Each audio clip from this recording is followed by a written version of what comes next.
Good afternoon and welcome everybody to this year's Chamber Ag Luncheon. I tell you, if I can have everybody's attention and we can all bow our heads, we'll give thanks. Let us bow our heads. Dear Lord, thank you for this day that you have given us. Thank you not only for the food we are about to eat, but also for the farmers that have provided this food for us. Thank you to all the businesses that provide services to the farmers to help them along the way. Thank you for all those who helped in preparing this food, and a special thank you to the committee that put this together. And Lord, please remember those that are departed today and those that cannot be here to join us today. In this we ask our Lord, amen. Again, everyone, thank you for coming. Welcome. I'm Cassie Steves. I'm the Director of Operations at the Faribault Chamber. So just a bit of background, the Chamber is really run by volunteers and our committees. So just over 8 years ago, I was assigned to the Agribusiness Committee when I started at the Chamber. Many of you know me. I grew up in town. I'm more comfortable in heels than boots. But despite all of that, the Ag Committee has really welcomed me and educated me along the way.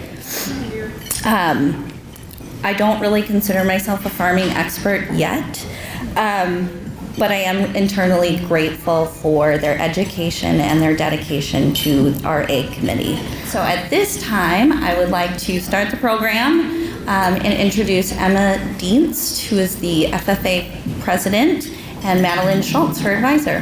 Hello, my name is Emma Dienst, and this is Miss Madeline Schultz, my advisor. I'm serving my second consecutive year as president of Faribault FFA. I've also served 2 years on the Ag Committee, and I'm very grateful for every second of it. Throughout the past 4 years, I've watched our chapter grow from just about 2 members to now we have 15 active members who choose to spend their time with FFA outside of the Ag classroom. We've spent the last few years experimenting with different contests such as ag mechanics, farm business management, agricultural sales, poultry, soils, and so many more. Whether we are competing at a regional, state, or national level contest, FFA has given myself and my FFA brothers and sisters many different opportunities.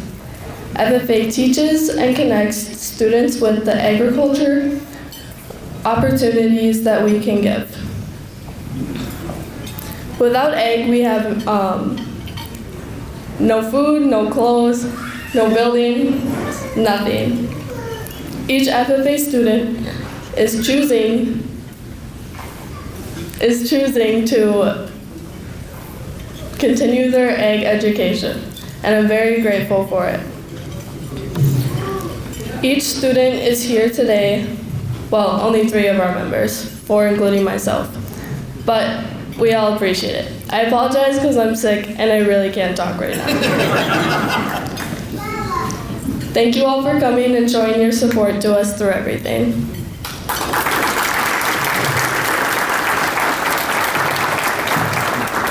It's not easy getting in front of a microphone at that experience level, and you did a great job, Emma. Okay, it's now my pleasure. We're going to get into our speakers. We've got 2 fantastic speakers. Dave Ladd has a very lengthy history in dealing with agriculture and legislative issues, and we're going to hear today from David, president of the Minnesota Industrial Hemp Association, about the status of hemp in Minnesota agriculture. But I wear a lot of hats. In fact, this is a great event. FFA, all these interconnections on agriculture. I actually have served on the FFA Executive Sponsors Board for about 15 years. We met Monday. I see a lot of familiar faces here from either the MARO program or congressional staff or Farm Bureau or what have you. I also wanted to, on my way down, I was speaking with Congressman Finstead on about a couple other issues, and he said, "Where are you going today?" And I'm like, "I'm going down to Faribault." And he said, "Send my warmest regards." So I am sending my warmest regards from Representative Finstead as well. But the hat I'm wearing today during lunch here is as president and co-founder of the Minnesota Industrial Hemp Association. I want to be respectful to my colleague Tamara with AgriGrowth. So I'm going to, if you have questions, I don't want to speak at you. I want to speak with you. So if it's something a question, an idea, a thought, I want to, please feel free to just chime in and ask during the presentation. So up here, kind of, who are we? Who are we and why are we here? We are I'm going to do this if I can. We are a broad coalition of businesses. Our board consists of, and our membership consists of everything from economic development authorities to attorneys, law firms, liability insurance companies, growers, e-commerce CEO, all those, across the gamut. A pet food CEO, you name it, we probably have it. Tribal government, we have it on our board, or at least we have access to that sector or that area of expertise. We advocate for industrial hemp, and industrial's in our name on purpose. When I think industrial hemp, again, my background is agriculture and agriculture policy. And I've been involved in every farm bill in some way, shape, or form since 1996. So I was kind of watching industrial hemp and the hemp opportunities in 2008, a long time ago when I was on a Senate staff, knowing that we had a thing we called a tobacco buyout at the federal level. And the tobacco buyout or tobacco market reforms, those are 10-year payments, and the majority leader was from Kentucky. So we knew that in 2014, that's where we saw the pilot, and in 2018, of course, is the latest incarnation of industrial hemp as a crop, because Kentucky had that infrastructure. It just kind of, you can read the tea leaves, right? And when the majority leader, and knowing his stakeholders and his interests, has an interest in something, you kind of pay attention to a farm bill and where it might be included. But a lot of state and a lot of federal level, funded entirely by membership dues. I mean, everything I actually do for the association, I wear a number of hats, like I said, it's all pro bono. Because it's good policy, right? And I'm just inquisitive in the public policy arena and the opportunities that these end uses will bring. Members of ours are also the Northern Crops Institute, AURI, so those end use markets as well. And that's what I said, the term industrial is in there on purpose.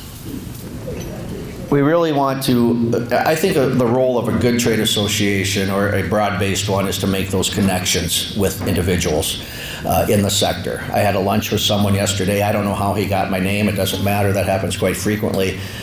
He's looking to kind of carve out a niche on the manufacturing side, but he's doing his due diligence, reading the market. I put him in touch with a couple venture capitalists. He doesn't need capital. He's self-financed. But kind of that marketplace and kind of making those connections. He's not a member of ours, but I think the role of a good trade association is to make those connections, develop those relationships, share that information, because we can try and grow this industrial hemp, re-emerging industrial hemp sector. And it's not a new crop. We know that, right? Again, I was telling someone here at lunch, I live in Apple Valley, but I'm from Hutchinson. There's a reason 3M is located physically in Hutchinson. At the beginning of World War II, we lost our access to hemp and to make hemp rope. They had an industrial hemp rope plant in Hutchinson. 1946, the U.S. government was divesting of assets. 3M looked around, they did their due diligence, and they located that facility in Hutchinson in 1946 in an old former hemp rope factory. It's not a new crop. But it's a re-emerging crop, and how do we build that infrastructure out, whether it be access to capital or what have you, to help that meet the needs of farmers as alternatives. There you can see some of our priorities. Obviously, access to capital is huge. How do we facilitate that? And I always say there's about 5, technically 6 streams of capital in the hemp world, and that's what this individual was talking to me about yesterday. He goes, "What about financing?" Because we, as a nonprofit 501c6 association with hemp in our name, we have our accounts at a community bank. if I wanted to go into that same community bank and ask for financing on equipment or a brick and mortar facility, and it's not their fault, right? They probably wouldn't lend to me, right? So there's basically 5 streams of capital. There is obviously commercial banks, and they have their role to play. There's community banks, which are state chartered. There's the farm credit system. I spent 10 years in the farm credit system at Agribank, so I'm familiar with that and their regulator. There is credit unions, and USDA Rural Development, loan guarantees, what have you. And then there's angel investors or private capital.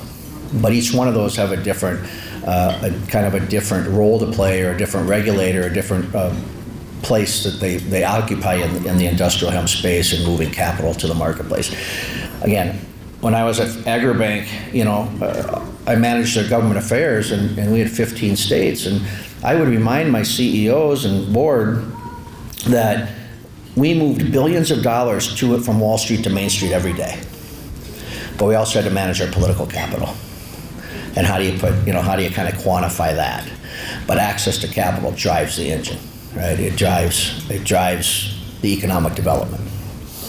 Obviously, hemp and animal feed, pet food, all those sorts of things. Those are some of just our priorities there.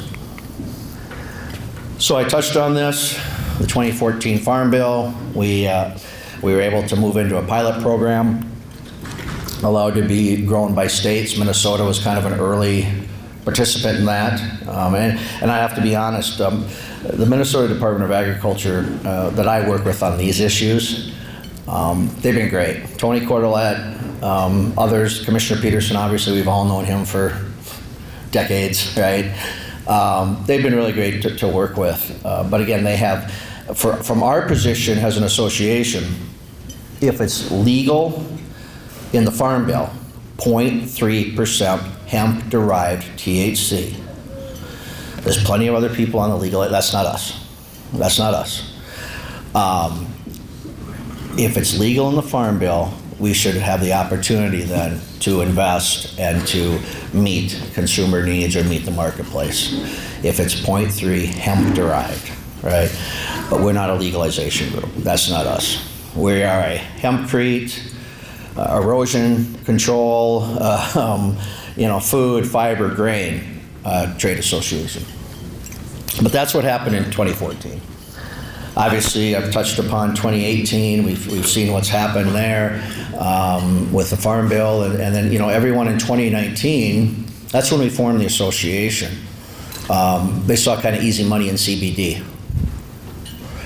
As a guy who's been around agriculture policy and agriculture for pushing 30 years, I said to some of these people, number one, markets are going to do what they always do, and that's correct. And do your homework, right? Do your homework. Have a place for it. I have a board member. It's actually Matthew Fitzgerald from Hutchinson. They have Fitzgerald Organics. Well, Matthew said to me during that summer of 2019, he said, Dave, there's days I thought I'd lose money. There's days I thought I'd make money. He goes, I ended up making some money. But he had done his homework. He had the arrangement for a processor. He had obviously another farming operation, right? So he could kind of experiment with that. Be your own experiment station, right? There's reasons we have various experiment stations around the state. Soil, climate, Waseca's doing work on industrial hemp. There's a reason for that. And so when people would call for me, I'd say, number one, we're not, if you're looking for legalization, we'd love to have you as your member, but I'm gonna be honest, that's not us. But if you're looking at helping build a re-emerging industry on these other fronts, that's what we're here for. And so that's kind of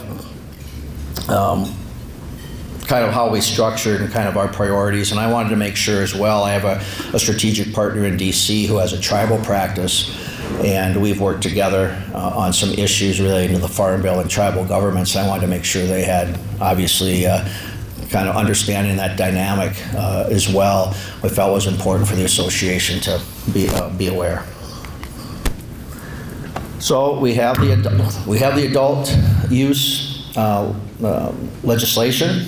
Last summer, I told those that were interested in legalization, I said, I will not, sometimes the best thing you can hope for in politics is to neutralize. I said, that's not our jam. That's not us. We won't oppose, but we won't support because we have enough priorities. You know, when we had concerns, interstate commerce and e-commerce and intrastate commerce now and those sorts of things. But you can see up there kind of the criteria, kind of an outline. And it was honestly at the state legislature, I think a total of between two chambers, the House and the Senate, conference committee, floor votes, and final passage, it was something like 35. It was like 14 in the House committee hearings, 14 or 15 in the Senate. I monitored all of them, right? The conference committee, those sorts of things to get a flavor for it. But this kind of gives you an outline of where cities and kind of some key points of that legislation that might impact local businesses or, you know, local economies. The Office of County, in a lot of ways I always heard, we want to, it's the Wild West when they did this THC, hemp, you know, all the gummies, right? And I said we need to have bad actors, and I'll say this today, I said it in an interview 2 weeks ago with a national publication. Bad actors need to be held for account. You know, we have to have a framework, a structure to have consumer confidence in what's out there. I was at a facility 3 weeks ago, and it was interesting. I went through their lab, and they're testing their competitors, and I saw some of that test results. That's why I don't buy off the shelf. I wouldn't, in my opinion. This is me speaking. Because we need to have some guidelines and some structure and consumer confidence and ensure that labs and facilities are meeting criteria. That's our rate, that's our deal with the association to ensure that we can grow this industry. And that's one piece. It's a value-added piece, what you're hearing out there, the gummies, the CBD, what have you. But to me, it's just that. Every producer and every processor and every person that I know, Superior Molecular, Nothing But Hemp, Stephen Brown, those CEOs, they'll say, you know, the beverages and those sorts of things, they'll say, down the road, there's more money and better money to be made on the things like hempcrete and other end uses. I just use those as examples. But that's 5 or 10 years down the road. And then we get back to that capital issue and how do you build an infrastructure, right? That gives you an idea. The Office of Cannabis Management, they wanted to kind of tame the Wild West. And this is me speaking candidly. What you see is kind of what you get with me. I think they've created more of a Wild West right now. And our deal is we want to make sure there's a level playing field.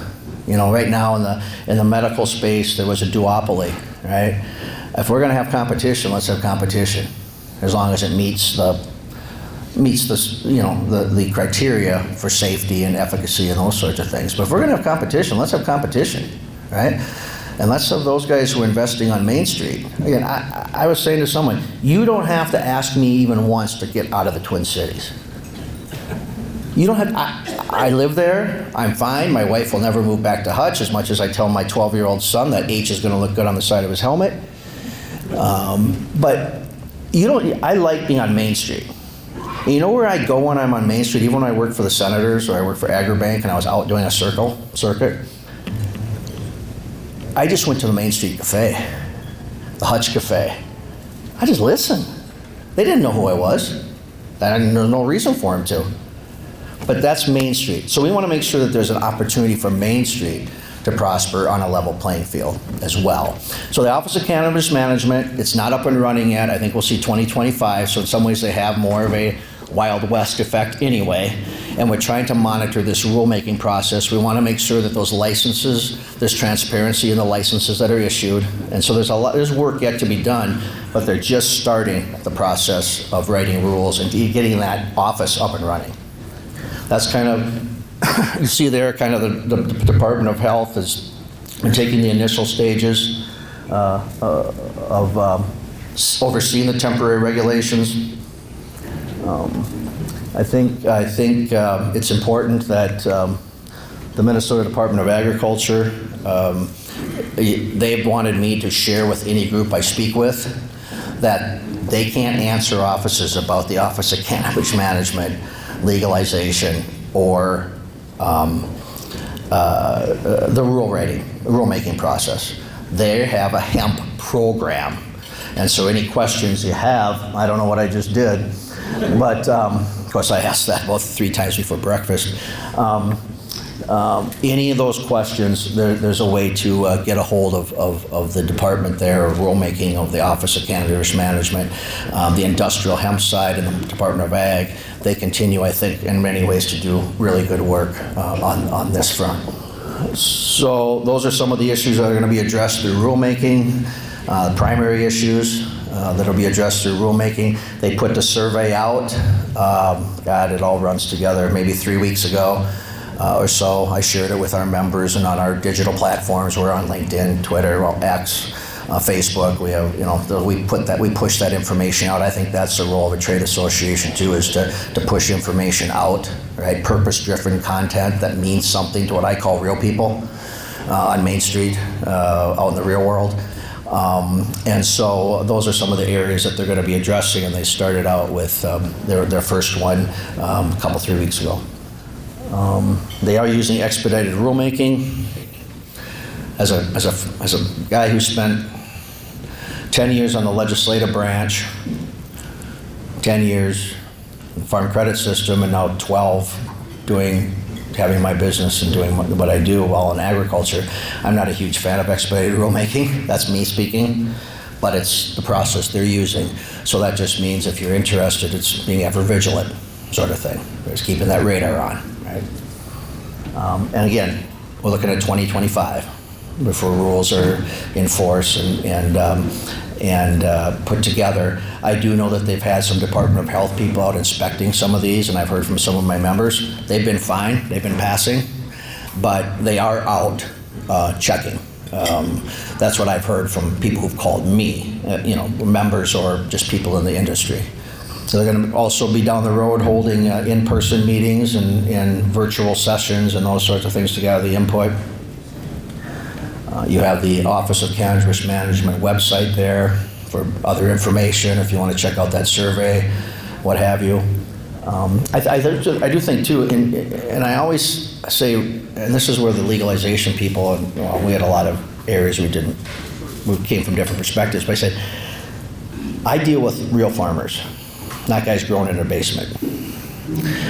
I said, if you're growing corn and soybeans, and I was on the radio with Jerry maybe a month or so ago, and Jerry said, I might want to look at industrial hemp as a rotational crop, but I got to pay the bills. It has to make sense, right?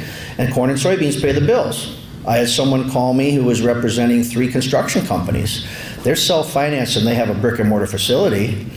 But I said they need to figure out how they're going to source it for what they need. And that's volume, right? This isn't the other stuff. This is volume they need and acreage. And I said, well, you're going to have to, number one, look at kind of your hemp shed, where you're gathering from, what's the cost, and then what's corn and soybeans going for in that area? Because that's what you're going to be competing against. There's opportunities there. I'm having a conversation with Brian Burr, the Dean of the Ag College. We're going to start talking about research. Hybrid, what are they doing? That's what intrigues me. So we said, why do you do this stuff for 5 years pro bono? Or 4, whatever it's been. Because I'm a policy guy. But I'm inquisitive, and I see opportunity. And I'm an old school football. I have a linebacker mentality, right? I'm gonna keep going. I'm gonna keep filling that A gap. I don't care if, I got 3 teeth hanging out of my mouth, right? But I see opportunity, right?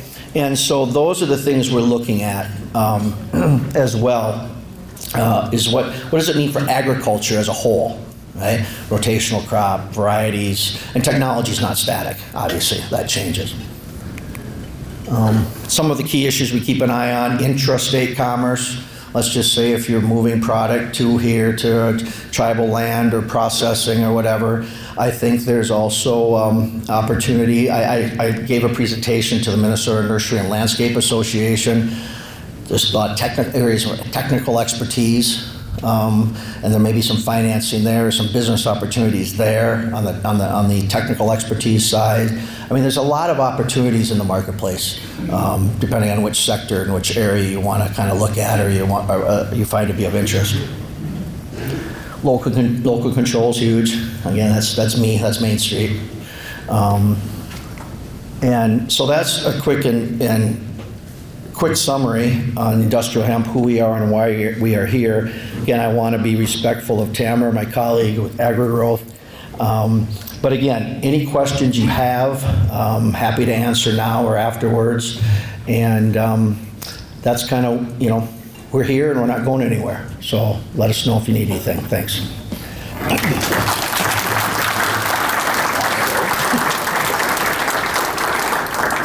Thank you, David. Lots to think about.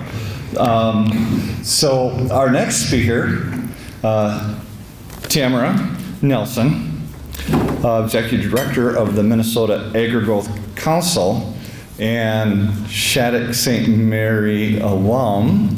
Glad to have you back in town, Tamara. We're looking forward to your update for us on legislative issues. It's great to be back in Faribault. I'm actually here all the time. I love this town. Great to be back in Minnesota, actually, because I left for 31 years. I worked in Washington, D.C. and in Illinois at the Illinois Farm Bureau. Happy to have one of my former interns, Haley Parmenter, here. Haley has moved to Minnesota, not for me, but for her husband and his job with Hormel. But I'm excited that she's closer. And appreciate your comments, Dave. The only question I was going to ask Dave was just to share with you some of the really cool products that they make out of hemp, because I was on the Farm Bureau side when the hemp discussion was really gaining traction, and there were certain states in the Farm Bureau system that did not want hemp to be legalized for production because the thought was that it resembled marijuana too much and the state troopers would be messed up when they're checking fields. And Illinois Farm Bureau was one of the ones that was always pushing the envelope to get hemp approved for a crop, because we were importing a lot of hemp into the United States from Canada for everything from stuffing for automobile seats back in the day to folks at Budweiser called me, wanted it for bedding for Clydesdale. So hemp can actually be used for a lot of really cool stuff, hopefully even for landscaping, mulch. But at the time I visited the hemp facility, Hemp Acres in Waconia, that was still a controlled substance, even though it had not a controlled substance, but it didn't have any THC in it. But they were not allowed to move that chaff from the processing of the hemp. It had to be just thrown in the trash because it was from a product so kind of weird, lots of regulations. So like Dave says, the industry, whether the hemp is being used for whatever alternative crops or for bedding or for landscaping or for products, cosmetics or other, it has to be on an equal footing with the ones that are legal, that are cannabis, because there's a lot more THC in cannabis, of course. I think in Illinois, our saying from our board member that served on the Hemp Research Council for many years nationally was, you'd have to smoke a joint as big as a telephone pole to get the amount of THC out of one marijuana joint. So with that is the some extent that I know about hemp or marijuana. And as a proud Shattuck alum, I'm happy to say I never imbibed in that kind of thing when I was in school here. And thank you to the community for supporting the school and its presence here in town. And I just love Faribault. I tell a lot of people to come down here, but right now my job is running Minnesota Agri-Growth.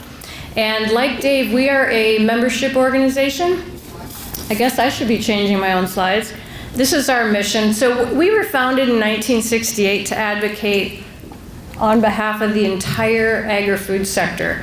So I think originally a lot of the founders came from the input side of the business, whether it was crop seeds or inputs, the banking services and things. But now we have everyone from individual farmers to co-ops, to bankers, lawyers, service providers, all the way up to Hormel, Land O'Lakes, Cargill, General Mills. They're all my members. And many of the companies that service Minnesota, whether it's crop chemicals or biotechnology, they're my members as well, banks. And so you can imagine that's a pretty big tent. Farm Bureau is a member. Farmers Union is not, but that's okay because they're at all of our events. Sometimes if you have an advocacy organization, it makes it really hard for the farm organizations to justify, their own positions, especially if you have the big agricultural companies in it. I will say that Dave talked about Main Street. I never hear from General Mills or Cargill or Land O'Lakes about solving some issue, right? We always hear from our smaller, medium-sized members, so that always makes folks like Dave and me really anxious to keep working on behalf of Main Street. We are nonpartisan or bipartisan, some may call it. I have actually, in my life, worked for 3 nonpartisan associations, so it's a politically correct place to be most of the time, and sometimes it's really hard. But we like it, and we find that in agriculture and food, that's probably the best place to be on a lot of issues. Now, having said that, when I talk about the legislative session, you're going to also hear that our association is very business friendly, so that we kind of fit right into the chamber location, because if you can't be sustainable as a business or as an employer, you can't run an industry like agriculture.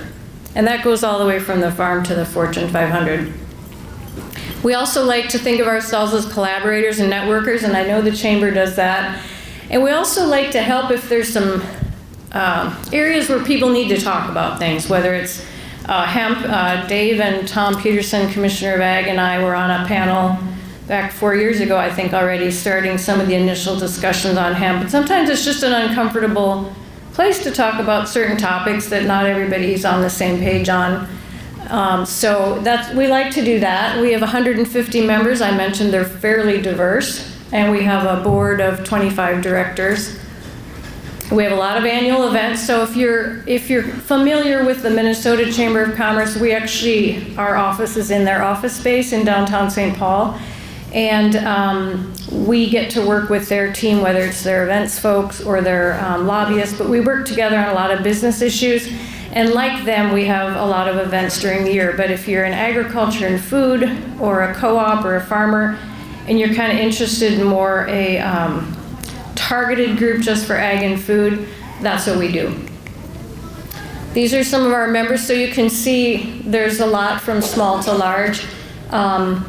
Probably the most recent addition, we're still working on Faribault Foods and Revel Greens, but the most recent addition since I've joined as a member is Bushel Boy out of Owatonna, and we just added Chuck Tryon from Bushel Boy to our board. So we advocate, and Dave talked about advocacy. We do it at all levels of the state government. We're not federal lobbyists in Washington, D.C. So if we're going to share a point of view about the Farm Bill, we'll talk to Lauren or his boss, Brad Finstead, about an issue, but we don't actually have a paid lobbyist in Washington, D.C. I lived there and worked there for 11 years in agricultural policy, so there's usually somebody there I can call if there's a big pressing issue in Minnesota, whether it's on the Farm Bill or biofuels. But we largely depend on the associations like corn and soy. I want to get, though, to the legislative session. How many of you in here are employers? Okay, anybody have more than 100 employees? Okay, so you're not at all surprised that we would bring up some of the issues from the last session. It was fast and furious. We had some things that AgriGrowth and others had been working on for a long time. One being driver's license for all. Again, this was not a way to try to create a way for people to vote or anything. It was really so that companies that, using the documentation provided to them, had determined that someone could work in their plant, whether it's Hormel or KLN Family Brands or a farm operation, that person could get a driver's license and get insurance to drive and be able to drive to work every day. I don't know about this area, but my brother-in-law is from Spain. He's lived in this country for 30 years. He's a citizen, and he still gets stopped by the local police driving to his job of 30 years. So luckily, he has a driver's license and insurance and all that, but it can be a challenge.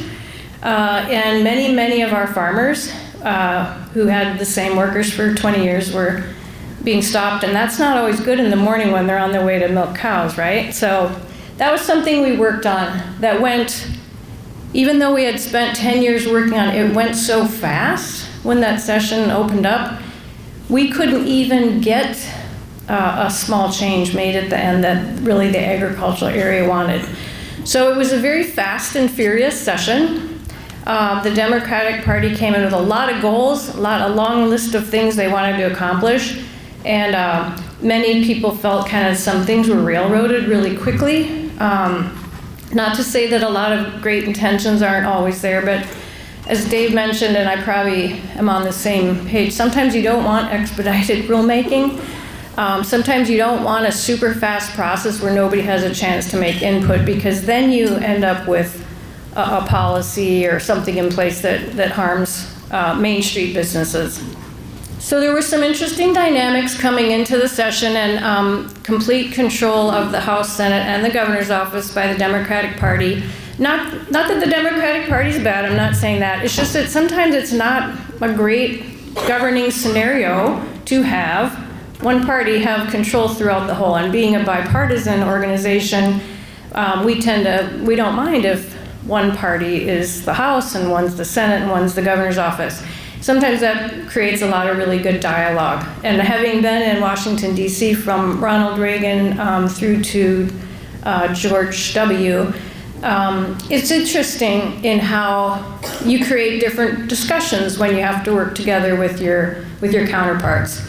So they had some priorities that I mentioned. They had a list of things they wanted to accomplish, and some of them are mentioned: environment, climate, labor.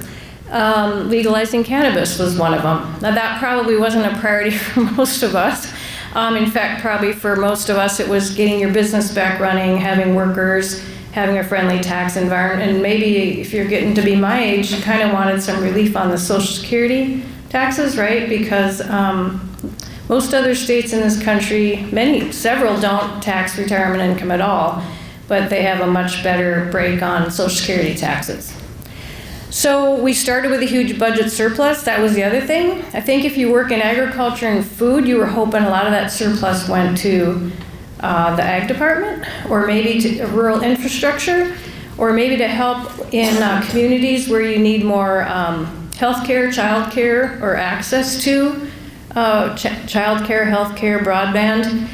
And so if you saw it being spent on something else, that maybe didn't make you very happy. We were working really hard on a lot of bills, but these are just some of them. And I know a lot of the first few really affect people that have employees. And I think my parents have a small business in Arlington. Dave and I are from only about 32 miles apart where we grew up, which is pretty scary. But when you think about worker and workforce issues, and I know my parents too, they love their employees, and they always feel like they're being fair to them, but I'm always reminding my parents that they're not, a family-run business, the way my parents run it is they just worked all the time, all weekend long, Christmas, New Year's, and that actually isn't really tenable in today's society. People expect time off and whatever, but the way some of the family medical leave and sick leave and all that went through so fast, it's really been harmful to someone who maybe has seasonal workers that come in, whether to pick crops or to detassel, because there's all these benefits pledged to them that, you can't really give someone 16 weeks off for a personal or a medical issue when they're only here working for 12 weeks. So it's, again, nobody likes burrowing down into all the issues of the policy, but sometimes it's actually not that somebody's trying to stop something, it's that they're trying to make it better. And so I think we'll see how some of that family medical leave and paid sick leave and all that starts to work out. But in the end right now, the price gouging one is interesting. So there's quite an initiative to drive antitrust discussions by our state, particularly in the Attorney General's office. Nobody's a fan of some big company controlling something. I'll be the first to say that, but nobody also wants to get in an airplane to fly over the ocean that's a four-seater, right? There's a reason why companies are big, and there's a cost of doing business where sometimes the next level of achievement, maybe you have a family of 16 folks working on your farm. That's a big farm to some people, especially if they come in from the city. That might be a small farm to many of us. And so really how you measure that, whether somebody's saying there's price gouging or there's antitrust. Antitrust is one of the big ones going forward. Price gouging was one of the ones that was alleged against companies like egg companies during COVID. And I have egg companies as members, and I can tell you that in about a week and a half's time maybe, they had to flip their business model from 70% of their production going to food service, so restaurants, hotels, to 70% going to retail. And I'm not sure where you shop, but it doesn't actually matter if you shop at Sam's or Costco or Walmart. You don't buy them in a 108 egg flat, do you? You buy them in cartons. And if you buy them in cartons, those have to have a special inspection by USDA. And so the company and many like it had to seek exemptions from the federal rule in order to repackage their eggs into the 12-pack so you could buy them. So somebody calling that price fixing or saying that, you know, because companies, retailers had to kind of restrict the amount of eggs they were selling because people were hoarding them, to blame that back on the people that were raising the hens and creating the eggs, that's not really a real economic viewpoint. Those are the kinds of things we get involved in. We try to help our members, whether it's a farmer or a co-op or a seed provider, to be able to talk to somebody, whether it's an economist or an expert or someone at USDA, to kind of help make sure people really understand the dynamics. There's a couple of other bills that are really onerous. I won't mention them because you'll hear about them, but there were many attempts to restrict pesticide use, treated seeds, and treated seeds just means that they have some of the chemicals on the seed before they pop it in the ground. That way you don't have to be spraying it. And it also makes it very targeted. So you have much more accurate pest protection and other protection. But there were efforts to try to ban it or try to make USDA responsible for inspecting it or whatever. And believe me, in most of these cases, whether it was the Pollution Control Agency or the Department of Ag or the Department of Revenue, they didn't want to do any of those things. But all these bills were being pushed through, and it was very hard to get your hand up and say, well, wait a minute, have you thought about this? I think this is really the slide I should have just started with, but I think what you're seeing is a lot of legislation that comes in from other states that maybe we in Minnesota don't really need. We probably don't need the Amazon bill here. That was really designed for during COVID when all the Amazon workers were working in a warehouse and having to, you know, push things out really fast, and then they were measured on, you know, kind of throughput, amount of time they had to get a certain number of packages. And that can be really hard. Doesn't matter if you're doing, you know, vegetable production or sealing cans or whatever you might be doing. That's hard to have that kind of a quota system. But that doesn't mean that should be applied to every business in Minnesota, right? So that was one we fought really hard against. And fortunately, it only impacts warehouses now that have a certain number of workers and that have a quota system, meaning that someone has to work to achieve a certain amount of things processed in a certain time. PFAS, I live in Woodbury, so I know what PFAS is. If you don't know what PFAS is, you probably don't want to know. But they call it a forever chemical. It's in everything. So when you see legislation that comes out and says, you know, all food packaging by 2024 has to not try to have PFAS in it, well, it's in water bottles, so it doesn't really matter in Woodbury if I'm drinking it out of my tap or out of a water bottle, because PFAS is a forever chemical. So the issue then becomes down to, again, brass tacks, I guess Dave would say, is it's the details. So you got to have the ability to measure it and to decide how much is going to make you sick, and then maybe you decide you just don't wholesale ban it. So what they did is they slowed down what they were going to require on PFAS in pesticide and chemicals. They're doing a lot of research on that. But in food packaging, all food companies are supposed to be working down through their supply chain to make sure it's not in their product. The good news was we didn't have any additional restrictions on pesticides, fertilizers, chemicals, and seeds. If you're not a gardener or you're not really knowledgeable about pesticides or chemicals, that's okay. Again, nobody likes pesticides and chemicals until those doggone stink bugs and box elders are infesting their house, or those little green tinted Asian beetles a couple years ago. And then everybody was out buying Menards out of 7, right? And just spraying it like this all over their trees without actually reading the instructions. Okay, well, farmers, chemical providers, all those people have to follow all the instructions. So there's safe use of most products in the world and there's unsafe use. And I would say I think our agriculture and food community is top notch in terms of following the rules and regs. So sometimes you don't want more when you're already following them. Next year's session is going to be interesting. It will be an election year in our state, so there will be, I think, a lot of conversations, a lot of town halls going on. There's a lot of bills, and I don't know if you don't know this, they may have really introduced some dumb bills last year. If they did, I was probably testifying against them. They all, kind of similar to Illinois, they all come back for consideration this year, which is kind of weird. You know, you think about it, we as citizens have a really dumb idea comes up at the family reunion, you kind of kibosh that, right? Might come up again in a decade, but it's not going to come up every single year when you just had all these people arguing against it. Those will all be coming up again. So if you see something, you read something, or you hear something on the news and you go, whoa, I don't really know about that, you call the chamber or call us, we'll try to explain it. There'll be some election year politics, but there always is, right? So we'll watch for that. And then there will be some hearings in January that will be kind of an interim thing. And then we will move on. Now, I don't know if anyone has any specific questions about legislation or anything that happened or something that maybe bugged you about or you're still wondering about. I'm happy to answer it. I'm also happy to answer emails.